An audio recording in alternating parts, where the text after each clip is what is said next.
Ešte 3 týždne dozadu sa dalo povedať, že som čisto Windows user. A pozrite sa dnes.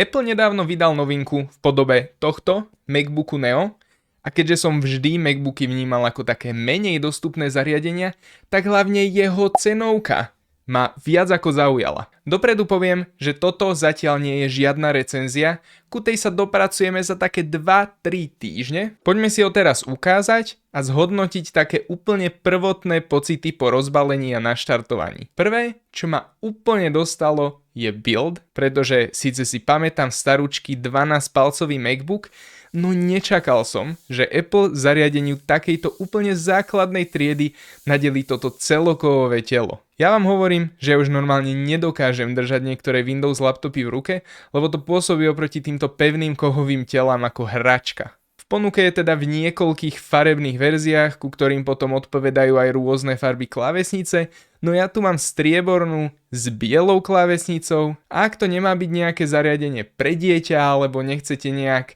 špeciálne vytrčať, tak toto je tá farba. Apple Design vie a takýto strieborný MacBook Neo je proste stávka na istotu. Čo stávka na istotu úplne nie je, sú tieto dva porty, aj keď sa mohli plesnúť po vačku, oni veľmi dobre vedia, prečo to robia a máme tu jeden USB 3 port, ktorý podporuje aj DisplayPort s jedným display outputom a potom USB 2, ktoré bude teda primárne slúžiť na nabíjanie, lebo je oveľa pomalšie a nejakým portom ten MacBook nabiť musíte. Asi by som ocenil, keby dali jeden port na jednu a druhý na druhú stranu, no nebudem to príliš kritizovať. Máme tu potom ešte stále jack, ktorý asi nie je ešte taký mŕtvý, ako by sa mohlo zdať. A potom tieto dva netradičné pásiky, ktorými sú reproduktory.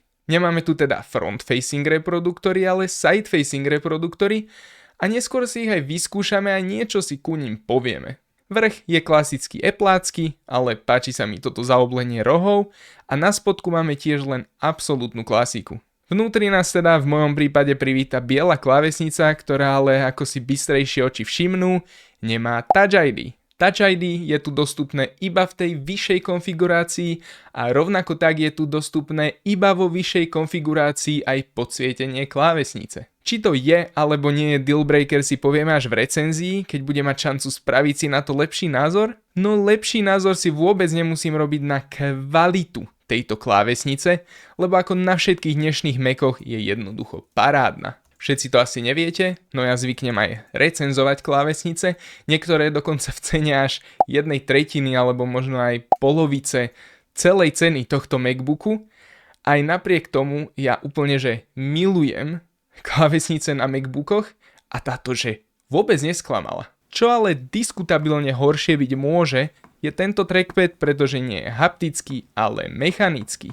Ja som neznášal na Windowsoch mechanické trackpady a tohto som sa trošku bál, no našťastie to nie je žiadna katastrofa, prehýba sa pekne celý, má super odozvu, no na mňa je trošku hlučnejší, lebo na haptickom používam najnižší stupeň haptiky. Potenciál teda má, no som hlavne zvedavý, čo naň poviem po dlhšom používaní. A čo bude pre mňa ešte väčší nezvyk je táto LCD obrazovka. Neberte ma zle, má parádne rozlíšenie, hlavne na niečo takéto malé a pomerne lacné, no niečo mi na ňom vizuálne vadí a ešte som neprišiel úplne na to čo, takže na to si budem pri recenzii dávať špeciálny pozor. Každopádne najväčšou kontroverziou celého MacBooku Neo je čip, na ktorom ho Apple postavil. Jedná sa o A18 Pro, čo v podstate znamená, že MacBook Neo je prerastený iPhone 16 Pro Max. A ja sa teraz nebudem zaoberať vyslovene výkonom, to si necháme na neskôr, ale ak by to niekoho fakt že zaujímalo, tak A18 Pro by mal byť výkonovo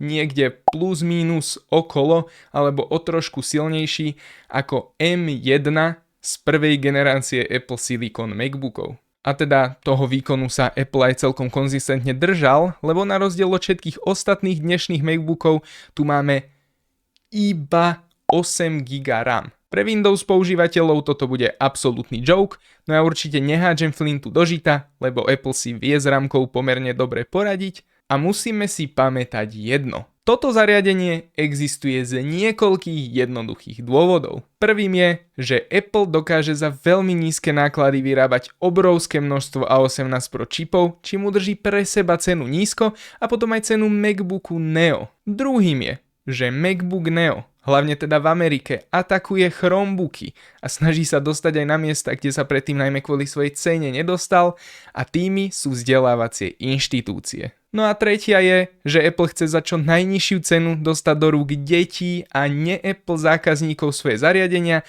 aby si ich vyskúšali, pracovali na nich, zvykli si na ne a potom v budúcnosti, keď si budú vyberať svoje zariadenie alebo im nebude už výkon stačiť, tak siahnu rovno po už overenom MacBooku.